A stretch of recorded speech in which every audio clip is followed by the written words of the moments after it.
Welcome to the Mental Fitness Podcast in partnership with Eliza Chat, where we explore real tools and stories for building mental strength in the modern world.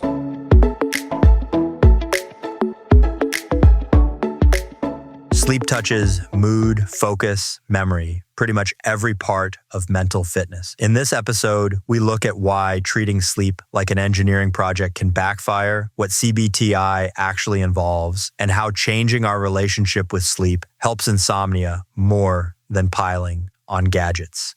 We'll also talk about what to track, what to ignore, and how to build a flexible routine that supports real life. Our guest today is Dr. Jade Wu, an internationally recognized behavioral sleep medicine specialist and author of Hello Sleep. In her book, she explains how the brain sleeps and why it sometimes doesn't, shares stories from the clinic, and offers a step-by-step program for overcoming insomnia and moving away from sleeping pills, with tailored guidance for situations like pregnancy or menopause and for challenges like chronic pain and depression. For anyone who's tired but wired, this conversation is for you. Let's get started. Yeah, so first question, Dr. Wu, is what drew you to sleep science and behavioral sleep therapy in the first place? Where did that come from, that interest? So I think that seed was sown pretty early. My father was actually a scientist for the Chinese Space Agency. So that's the Chinese version of NASA. And he worked with astronauts actually on researching whether sleep can change during spaceflight. And so all I ever knew as a little kid was, when you grow up, you become a sleep scientist at the lab and, you work with the astronauts. That's what you do. So that was fun to be able to visit the lab and see that my dad was a really smart guy and things like that. And then as every kid does, they try to do something totally different from their parents. So I wanted to be everything other than, this. But for whatever reason, just every decision I made in my schooling and my career just kind of got me back closer and closer. And, as a psychologist, I'm most interested in human behavior, like why we make the decisions we make, why we do the things we do, how we can harness all of that to be healthier, happier, better people, right? And turns out sleep is just such a big piece of that puzzle that I just couldn't ignore it. Everywhere I looked, in depression research and Parkinson's disease research that I was doing and working with people with anxiety, everywhere I looked, sleep was just such a big piece of it all that it just felt natural. Like, okay, this is, let's solve this puzzle. I'm glad you brought that up. The Mental Fitness Podcast is all about exploring the various areas of mental wellness and mental fitness. And this episode is focused exclusively on sleep. And you kind of just hinted at it, but could you just talk for a minute about the relationship between healthy sleep and mental fitness and how poor sleep negatively affects our mental health? Yes. And if I may, I actually like to think of how good sleep contributes to our mental wellness. I know that's a subtle difference, but I think that is an important one because sleep is fuel in the way that food is fuel and water is fuel. And it's just so crucial and essential to our functioning that we really can't think about functioning without good sleep.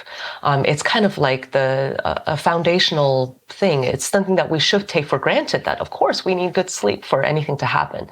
And then sort of on top of that, if we really have a good relationship with our sleep, then that really allows us to emotion regulate.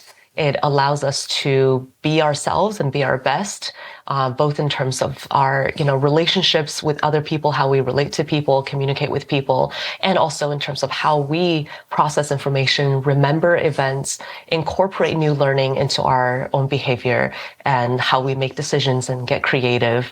It's just all of the functions that we do mentally, physically, depend on really good sleep. Yeah, that's interesting. When you talk to people, because I think most people realize eat good food, you'll feel good, exercise, you'll feel good. But sleep, it's a fantastic point, but I imagine you have to kind of cause this paradigm shift in people's minds sometimes because that's not always correlated in their mind. It's just like, that's just something I have to do. I wake up and go on my day, right? But how many people do you talk to that already believe that, or is that something you're trying to? That's an interesting question because I actually see a lot of both ends of the spectrum.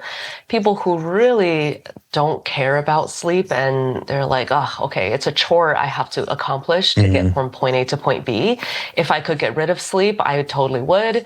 And I try to sort of cheat myself out of getting as much sleep as I can. And then there are the people who are really, really almost anxious about sleep, or really are anxious about sleep, and they think almost too much about, am I getting enough? Am I getting good quality? What happens if I don't? And, oops, I went to bed a little bit later today, or I didn't get as much sleep as usual last night. Does that mean I can't function today? So I feel like we're entering this interesting time where finally people are paying attention to how important sleep is, but then some people are taking that information and saying, that's okay, I don't really need to worry about it. And some people are taking that information and taking it to the other extreme of, I need to worry about it a lot. And either way is not having a really good relationship with sleep. It's the middle way, where we're flexible with sleep. We know it's important and we nurture it, but we don't get too rigid or perfectionistic about it. That's where we're healthiest. That reminds me of some of the things you talked about in your book. I'm going to take just a minute to promote and introduce your book. Dr. Jade Wu writing Hello Sleep. It's a fantastic book specifically about the science and art of overcoming insomnia without medication. I learned a ton through this book. I've read a lot about sleep, particularly for what we're doing now. But one of the biggest sort of new ideas for me in reading the book was the title of your prologue, which is, and I'm an engineer by trade, sleep is not an engineering problem. And that sometimes if we're working too hard on sleep, that it's counterproductive. And you go into a lot of detail that in your book, but do you want to just sort of elaborate on that concept of working hard for sleep and how that can actually be counterproductive? Absolutely. I'm so glad you asked, because that's one of the biggest myths, I think, that we've generated is sleep is an engineering problem. If we just work harder, work smarter at it, then we can optimize sleep. Like I see this word a lot, optimize. So it's like, if I can just get the perfect mattress, set my bedroom to the perfect temperature and eat the perfect diet at the perfect time before bed, if I get all of those things right, exactly right, then I can optimize my sleep. And that, on one hand, it's kind of arrogant. It's like as if we could control all of these biological and environmental variables that we cannot control. There's probably millions of factors that affect our sleep that we don't even know about. And the ones we do know about, there are way too many to be able to control. And it's just hubris to think that we can.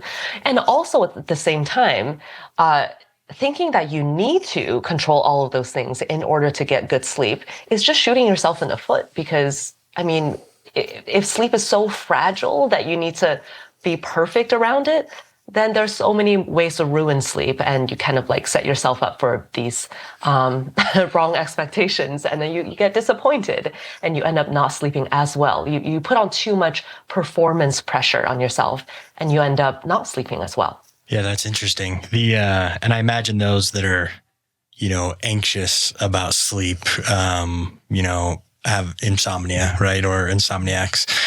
Can you specialize in CBT-I, right? So what makes that, can you tell us a little bit about that approach and what makes that approach so effective?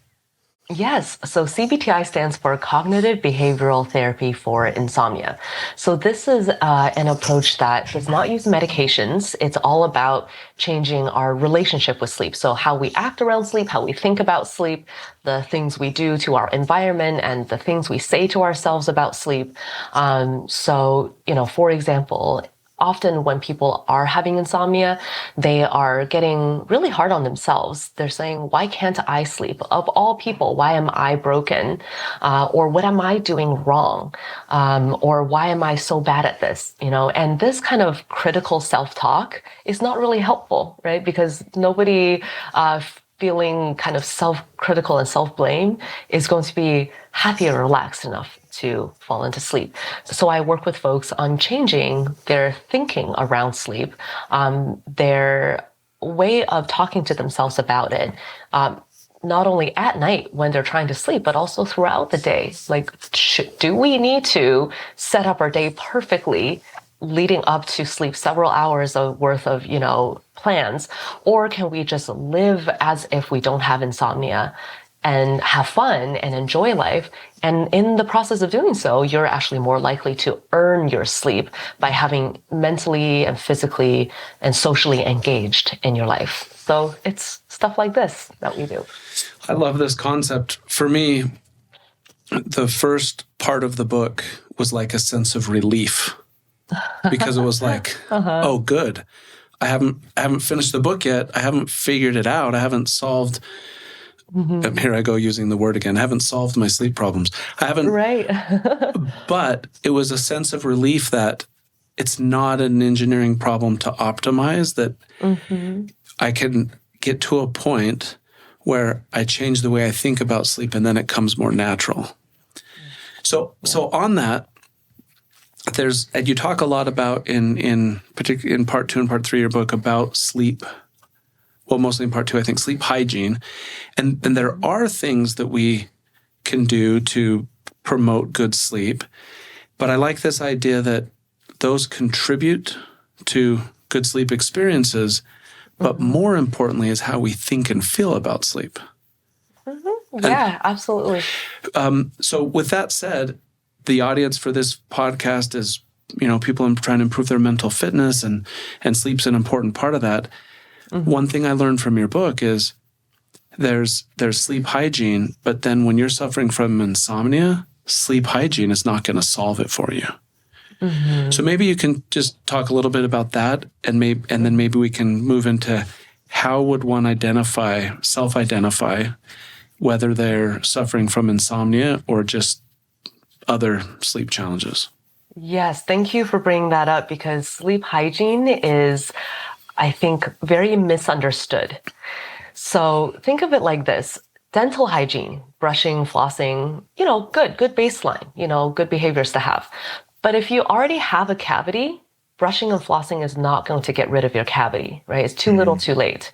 So same thing with sleep hygiene. Yes, generally good kind of guidelines to follow with your sleep practices. But if you already have a sleep problem, like insomnia or sleep apnea or something else, then sleep hygiene itself is too little, too late. It's not going to help. In fact, the metaphor breaks down here, but sometimes doing too much sleep hygiene can actually backfire.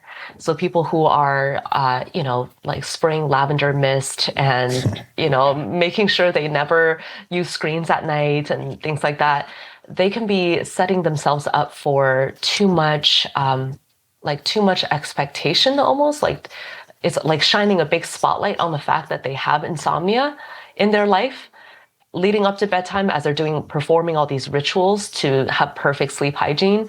And so then the expectation is really strong that as soon as they hit the pillow, they should fall asleep. And there is nothing that kills your ability to sleep like having strong expectations of falling asleep. So it's very ironic, but sometimes the harder we push and try for it, the more we can't do it. So maybe I've taken it a bit too far than what your question asked, but no, that's exactly just wanted to throw it out there. Well, and then the question on that, and I love that dental analogy, because Dave's been explaining to me things in the book, but that's really easy to understand. So if someone does have a cavity, right, or if they're an insomniac, how is that identified? Like, how could someone, probably don't want people self-identifying that, but how do you identify that in people? Well, actually, it's funny you say that, because insomnia of all things is kind of self-identifiable. Okay. It's kind of in the eye of the beholder. There's no biological test. Like there's an A1C test, for example, for blood sugar. There's no test to show that you have insomnia or you don't. So it's very much do you feel like you have trouble falling asleep or staying asleep? And is that a persistent problem? If it's once in a while, no big deal. We all have that sometimes. But if you feel like, oh, it's happening very frequently, it's persistent, no matter what I do, I can't just get over it by kind of brushing up my sleep hygiene. And importantly, it's affecting my daytime functioning or my daytime mood or just, making me feel not 100% myself, then that's chronic insomnia. If it's happening more than like 1 or 2 or 3 months in a row. So it is of all the biological disorders and whatnot, this is the most kind of able to be self-identified. Yeah, and I love that. And you talk about that in the book. The book walks you through, even points to some online resources, to some digital sleep logs. Could you give us just the nutshell? You kind of did, but like if someone listening to this, the best thing you can do is go buy the book. But if you don't have access to the book right away, what would be sort of the nutshell of I'm struggling with insomnia? Yeah. So first of all, realize that you're not the only one. And this does not mean your sleep is broken. A lot of people worry that, oh, there must be some chemical imbalance or my brain has lost the ability to sleep. No, don't worry. That's not the case. And we know that because after all the research and attention and frankly money that's been poured into researching and engineering around sleep gadgets and sleeping pills and everything, if there was some sort of biological fix, we would have found it by now. Conversely, we have found that approaches like CBT-I, these non-medication approaches, are actually very effective. So that means it really is about your relationship with sleep, the way you behave around it, the way you think about it. So it's very treatable. So that's the first thing to realize. You're not alone and it's very treatable.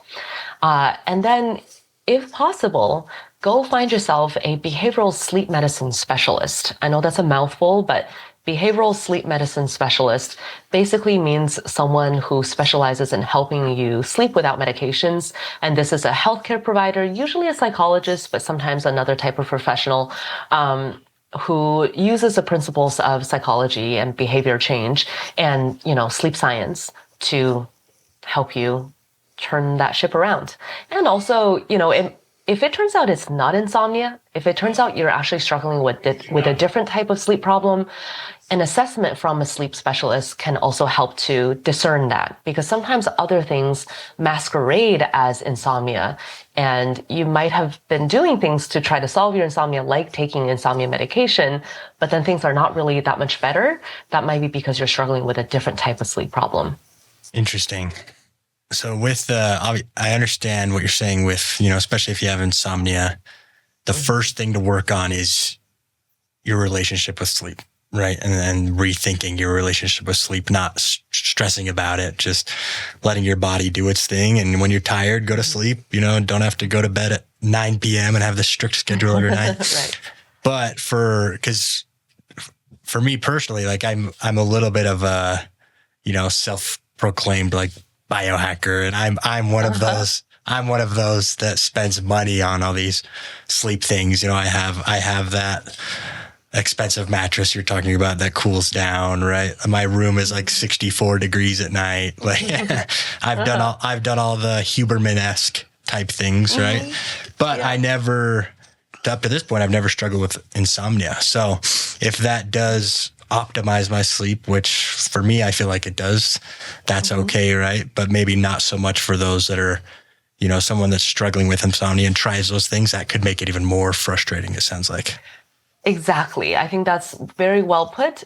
If you don't have any trouble with sleep and these things help you to sort of stay focused on your health goals and makes you feel better or improves your sleep in some way, by all means do it, And I hope this never happens for you, and it probably won't. But if for whatever reason, maybe an external force comes and disrupts your sleep. I know you have a 4-month-old, for example. Right. If your 4-month-old turns 8 months and has an 8-month sleep regression, that might at least temporarily disrupt your sleep.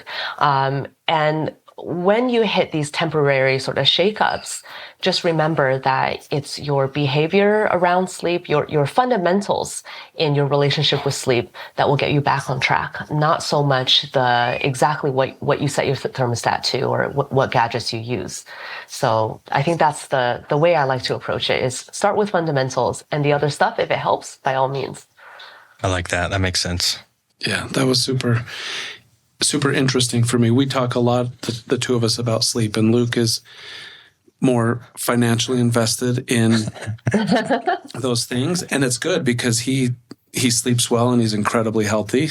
And so I've been like on the fence, like considering, and some of my hesitations, what I liked about the book was I was just thinking, okay, if I build this perfect sleep room, what happens when I travel?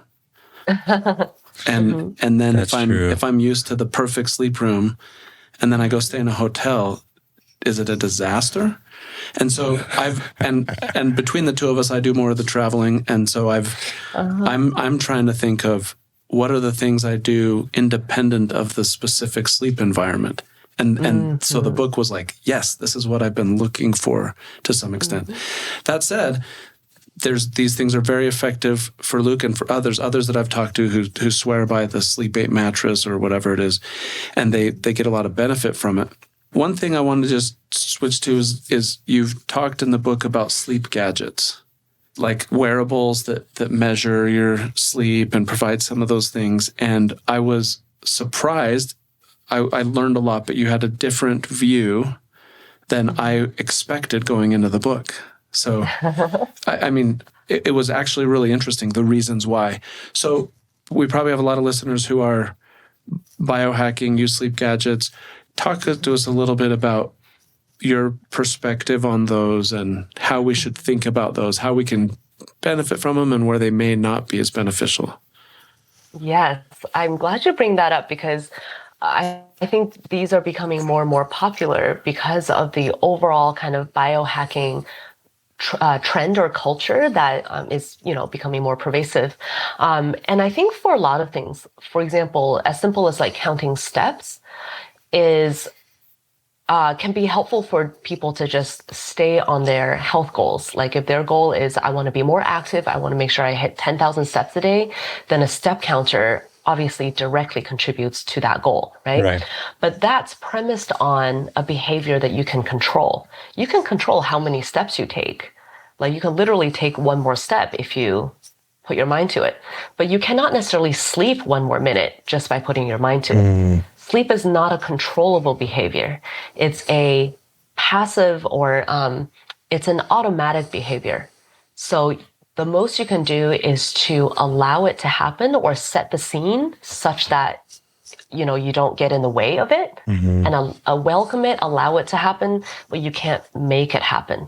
So that's where it could get a little tricky with these gadgets, is that, well, if you're tracking a behavior that you can't control, what is it doing for you exactly? Like, is it actually improving your sleep, or is it just making you think about it more? Which could be a good thing. For some of my patients, I do actually recommend having a sleep tracker if the goal is to, for example, gradually shift the timing of their sleep with other goals too, like strategically timed light exposure and melatonin dosing and things like that. There are things we can do to shift you from being a night owl to a morning person, for example. And for that, having a sleep tracker could be really helpful to hit specific targets of when you're doing what at night and during the day. But for someone with, let's say, insomnia, like what information is the tracker offering you that is improving your relationship with sleep? Probably not much. And also, by the way, I should clarify that these gadgets are approximating sleep, or maybe even saying, like, let's say, predicting how much you're sleeping. It's not actually measuring how much you're sleeping, because it's very, very indirect. It's measuring your heart rate variability and your movements, which are correlated with certain aspects of your sleep. But sleep is so beautifully complex and dynamic that even our gold standard in lab sleep, PSG, polysomnography equipment can't directly measure sleep. So everything that we measure about sleep is a crude approximation. Interesting. I think I read, on your website, or maybe it was from the book as well, that you help people, part of the process is kind of tracking sleep in your own way, right? That might not be through biometrics or an Apple Watch or a smart bed, right? But so what is the process someone can take to start tracking their sleep? Yeah, so I usually use a sleep log, and this is very low tech. Like you could literally do it paper and pencil, or there's an app for it if you want to do, take a little bit of You mentioned advantage. 2 apps in your book. Well, one is an app and one's a website. Do you want to CBT-I app? So actually the app that I mentioned is no longer functioning, or it is, but maybe only in Canada. So the one that is most likely to be like forever working is CBT-I Coach. And that's actually a Veterans Administration app, because I used to work at the VA, I should say, and I work with lots of veterans with sleep problems. And you can imagine veterans have a whole host of different types of sleep problems for many reasons.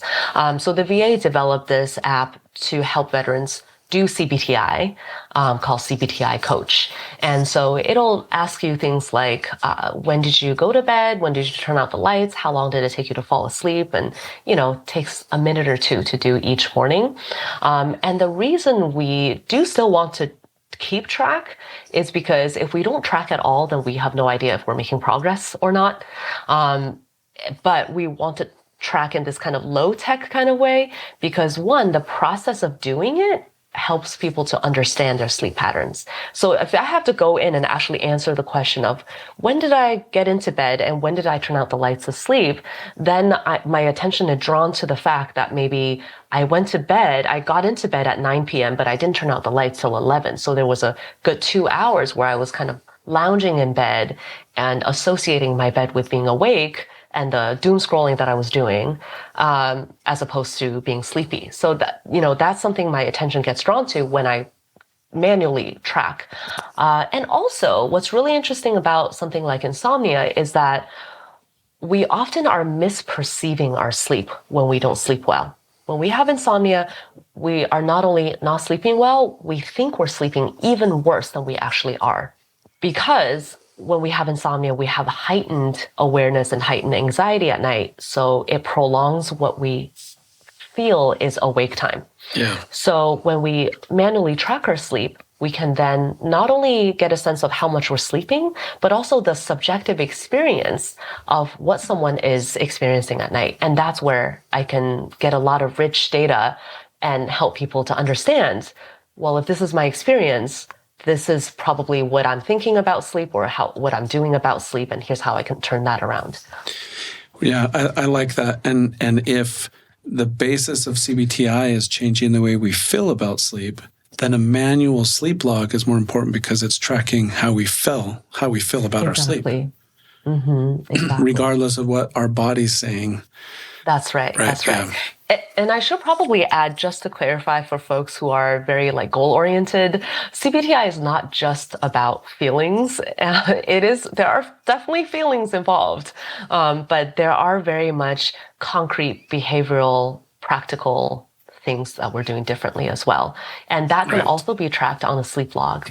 For example, when did I eat breakfast and how much light exposure did I get and what caffeine intake and exercise and all those things. You kind of said this earlier, like if someone, is a night owl or wants to start waking up earlier, is there, genetically, are people wired that way? Like, is a lot of environment, like someone that's naturally a night owl and they naturally go to sleep at 12, but they want to start going to sleep at 10. Like, is that possible for them to achieve? I imagine the answer is yes, but what about shift workers, right? They work all night.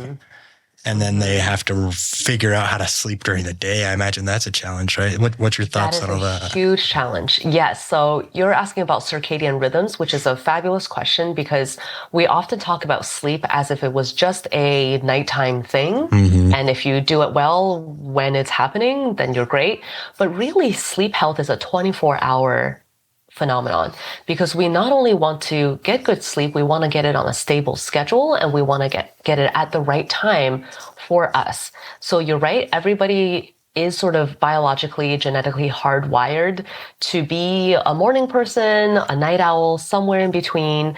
And there is a behavioral and environmental component as well. It's not 100% genetically coded. It's also habitually, what have we done historically? What latitude do we live at in the world? The length of day, all sorts of things will affect our circadian rhythm.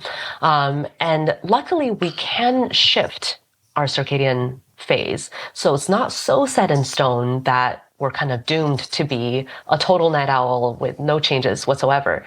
So for example, there's a really cool study that is kind of old. It's from like the early 2000s, but it's still very relevant today.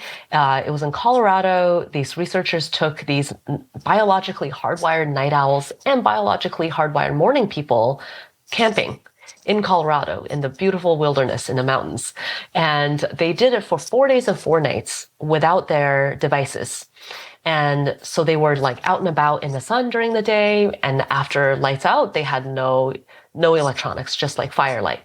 And after the 4 days of camping, the people who started out as biologically hardwired night owls, their melatonin curves looked the same as the morning people's. So that means that the timing of their melatonin, that's what we call their melatonin curve, shifted earlier such that they naturally woke up earlier in the mornings, felt, energized and ready to go, and they naturally felt sleepier early in the evenings. So we can shift our circadian phase with light and with potentially some other tools. Interesting. That's the first thing I thought of is light, like you're camping, right? Like immediately you have sun exposure and light exposure. I imagine kind of resetting or, catching onto that circadian rhythm. Light is a big part of that, right? On both sides. It gets dark and we don't have artificial lights to keep us up. Or a campfire at night, sets the mood, for...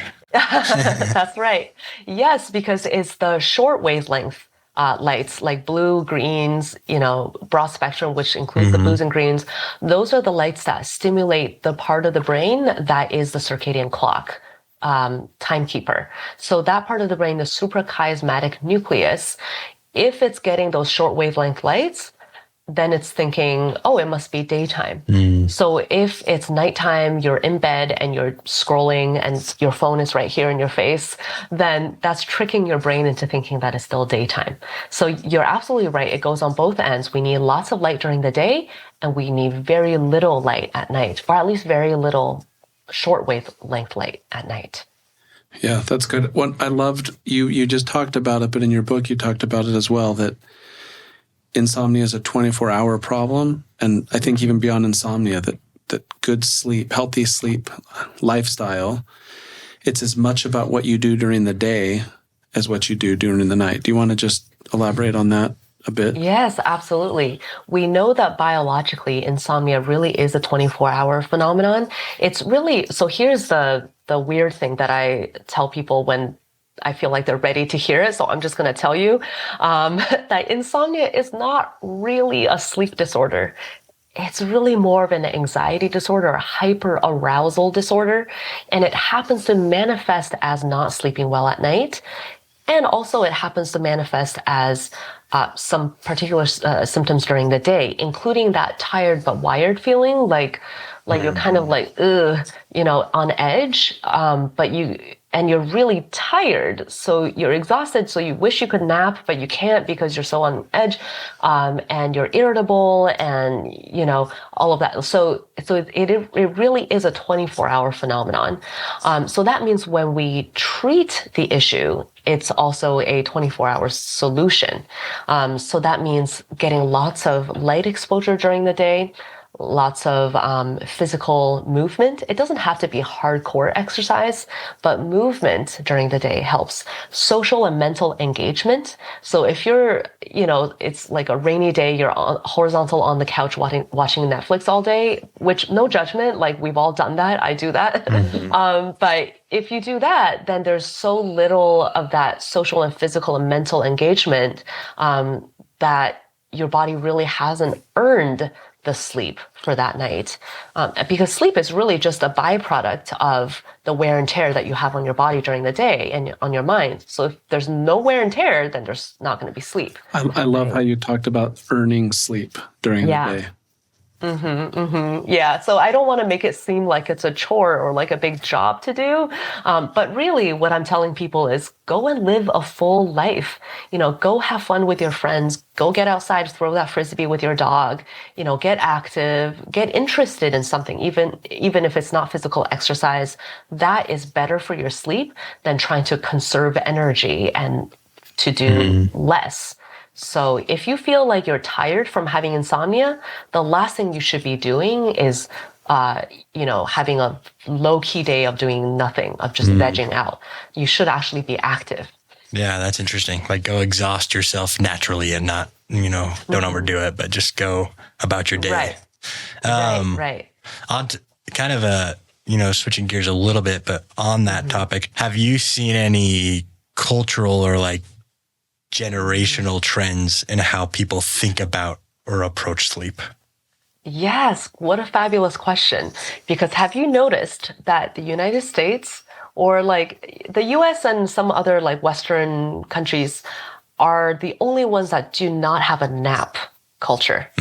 Everybody else naps. Yeah, like I was born in China. I grew up there until age 11 or so, and we used to literally walk home from school to eat lunch and take a nap. Really? And then go back to school. And our parents did the same thing. They would go home from work to eat lunch, take a nap, like an hour-long nap, and then go back to work. So like the day ended a bit later, I think maybe around like 6 p.m. or so. But we had a big intermission in the middle of the day, specifically so everybody could nap. And there's a good reason that historically everybody did that. In most cultures of the world, people do that. It's because there's a circadian dip in the early afternoon. That's where circadian rhythm, like we said, circadian rhythm tells us to sleep at night and be awake during the day. But there's also a little bit of an intermission built in the early afternoon, where our energy dips. We benefit from a nice little boost, a little refresh that helps us to be happy and productive and healthy for the rest of the day. But if we do it right, as in we do it about the same time every day, and we keep it to under an hour, ideally like half an hour, then it also does not negatively impact our sleep at night. If you nap too long or too late, that's like eating a cupcake before dinner. It kills your appetite. It's not helpful. But if you engage in a regular kind of siesta culture and take a brief nap each early afternoon, that's actually potentially good for your nighttime sleep because it gives your nervous system a chance to calm down during the day and to feel safe. Like, if you were a caveman on the savannah, like if you are able to nap midday and relax, that means there's probably not a tiger around. That means probably there's, you and your tribe are together and everybody's like safe and together. So that helps you to wind down for nighttime as well. I love that. Well, that's interesting. I mean, I think in the Western culture, there's this big, grind culture. You look at these, superstars like Elon Musk or these people that are like, well, I need 4 hours of sleep. I wish I didn't need 4 hours of sleep. So I think naturally everyone's just trying to, for better or worse, be like that, which could be harmful, right? It is worth noting there are a couple counterexamples, like our Jeff Bezos. He's a big believer in 8 full hours of sleep. So that for every hyper successful Elon Musk who engages in regular sleep deprivation, there's a Jeff Bezos who is committed to a meaningful opportunity for rest every single day. Absolutely. LeBron James, Michael Phelps, they all very much prioritize sleep. And also, by the way, Elon Musk self-admittedly takes a lot of drugs. Yeah, right. So that's probably part of it. True. It's probably not that he actually doesn't need more than 4 hours of sleep. There's probably some other chemicals involved. Stimulants, yeah. Hey, one other concept I just wanted to talk about to sort of connect sleep more generally to mental fitness. We talked about this at the beginning, and I've mentioned this already, but my favorite concept that you talk about in the book is just that we're working too hard at sleep, we're trying to optimize or solve a problem, that can be counterproductive. How, as a psychologist, I know your expertise is specifically sleep, but as a psychologist, how generalizable is that principle across other areas of mental health? Meaning, if I have anxiety disorder, does my anxiety about my anxiety perpetuate my anxiety?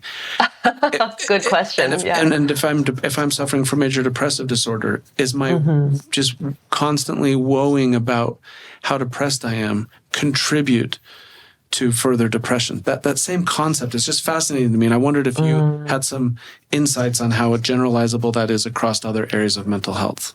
Yeah, I think that's a really, really good question, because I think what you're getting at is, can we sometimes be self-defeating?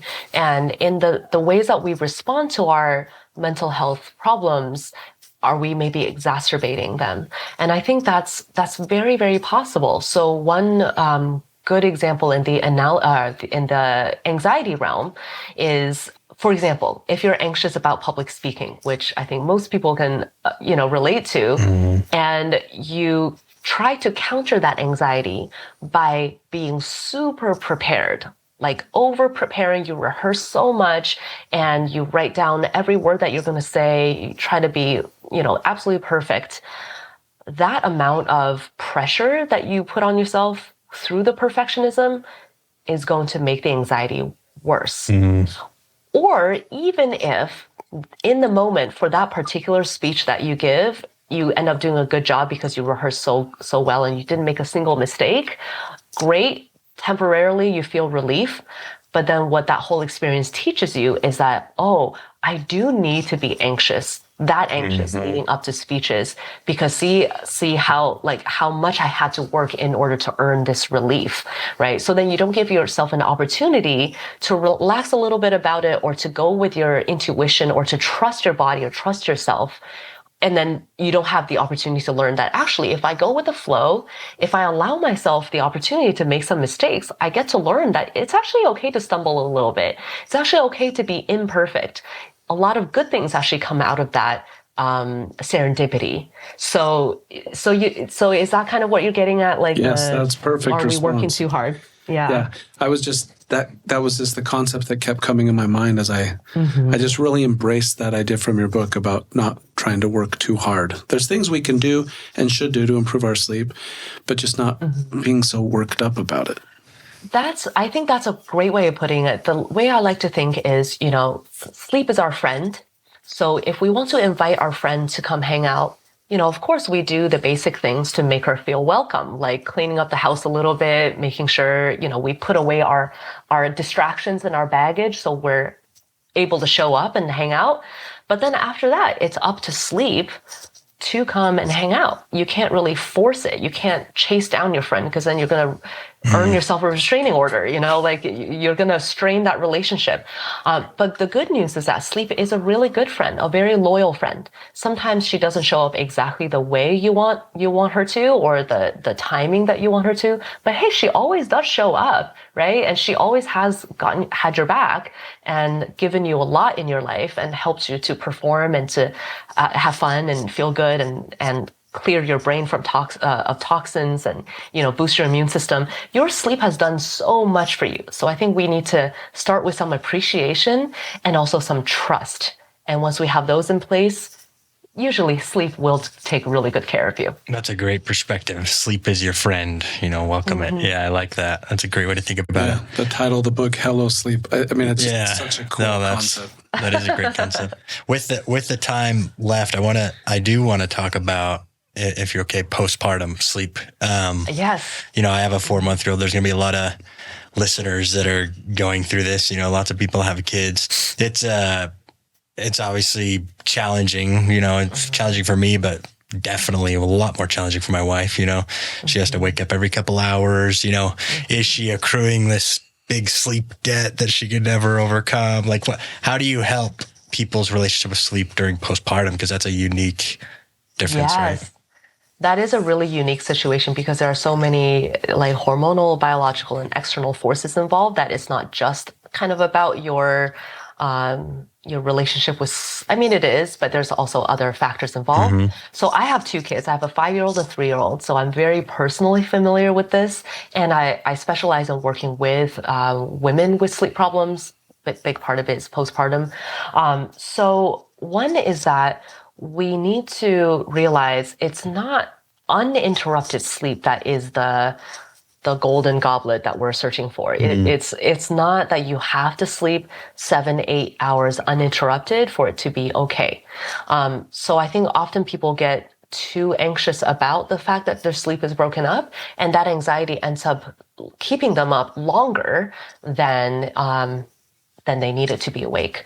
And also, I think there are ways that, you are there as a partner to support your wife, and other people postpartum, if you have those supports, lean into those supports in a strategic way. So we get all of our deep sleep basically in the first half of the night, even like the first 1/3 of the night. So if you and your wife were to split the night, for example, in terms of how much care you're doing versus how much care she's doing, let her off the hook for the first 1/3 or 1/2 of the night so that she gets more consolidated deep sleep. And then after that, it's less detrimental when her sleep is more broken up. And also, here's a tip that most people don't think of, but I think could be like transformational for new parents, which is, so pediatricians recommend the baby stays in the same room with you for at least the first 6 months. And now they've extended it to even, I think, a year. So if you want to follow that, then not all 3 of you have to sleep in the same room. Like one parent can start the baby out in the baby's room, and one parent can camp out in that room with the baby while the other parent gets uninterrupted, undisturbed sleep in their own bed. And then you can always switch if you want to, like, at like 2 a.m. after the 2 a.m. feeding, maybe you switch or something like that. That way, at least one adult is sleeping well at a time. And that's also less disruptive for the baby sleep, by the way, because babies sleep very active. So sometimes you think they're waking up because they're like making noise and moving and stuff. So then you go to check on them, and you checking on them is actually waking them up. So the fewer adults in the room with the baby, actually, usually the better for the baby sleep.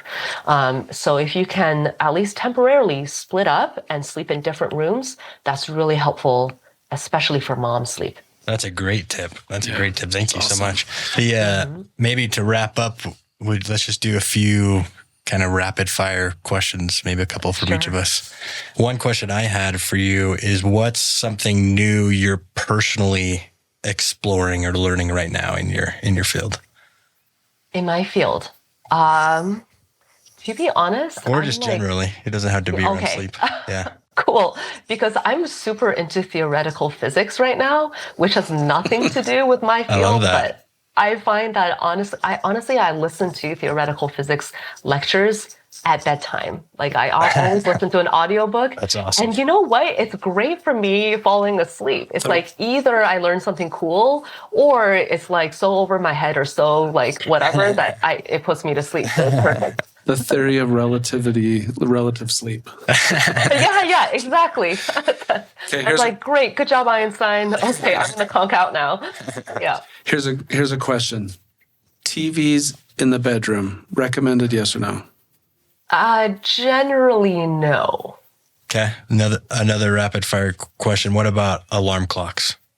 Some people don't need them, but if it makes you feel like less anxious, that there's a stopgap for you to not oversleep, by all means, yes. Great. You talked a little bit about, when necessary, distancing yourself from your phone and potentially using a non-phone alarm clock.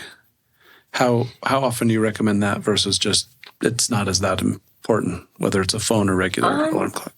I think in general, it's not super important unless you find yourself very drawn to your phone throughout the night to the point where it's disturbing your sleep, or you're so anxious about sleep that you find yourself checking the time on your phone, on your nightstand repeatedly, and that's just making you even more anxious. Then put your phone across the room so you still get the alarm clock function, but you don't have to check the time. Okay, that makes sense. Last question for me, caffeine. Do you have like a rule, like no caffeine after 12 p.m. or something? I like the idea, like a general rule of thumb, if it's, morning caffeine, that's better than afternoon caffeine for sure. But it's really, really individual. People's rate of metabolism of caffeine is quite different. And bonus point, if you're pregnant, your rate of metabolizing caffeine super way slows down. So if you're drinking the same amount of coffee as you used to pre-pregnancy, then way more caffeine is lasting in your system at bedtime than it used to. Yeah, that makes sense. So last question to kind of, and you've answered this, but maybe just a summary on this great episode. If you could wave a magic wand and change one thing about how we talk about sleep in our culture, what would it be? Yes, I would love for people to talk about sleep as a lovely thing that they get to enjoy, and a friend that we want to nurture, or a thing that we want to nurture, rather than as a my junky car, it gets me from point A to point B, I guess, and I take it to the shop if there's a problem, and I kick the tires when it's not doing great. I would rather get away from that and more towards wow, I really appreciate my sleep for everything it does for me, and that makes me really want to nurture it and take really good care of it. Awesome. Well, thank you so much, Jade. This has been very interesting, very enlightening. And I think half of the enlightenment I got reading the book before, and the conversation today was further enlightening. Oh, thank you so much for having me. This was really fun. You asked such brilliant questions. I super appreciate that.